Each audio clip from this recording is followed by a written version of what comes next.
open YouTube, tap your account icon,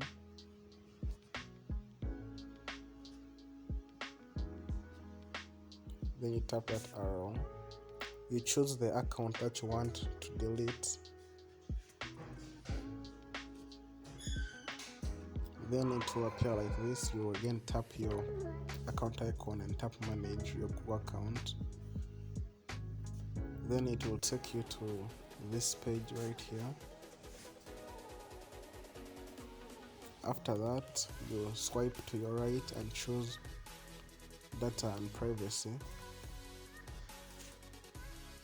then you scroll to the bottom, you tap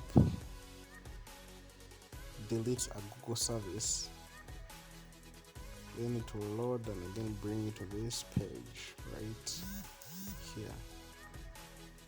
Then you type your password to confirm that it's you deleting your account.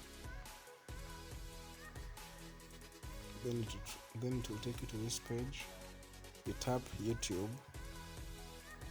You tap I want to permanently delete my content. Then you tick those two boxes to confirm that you really want to delete your account. Then you tap delete my account. Then again you enter your Gmail address and tap delete my content.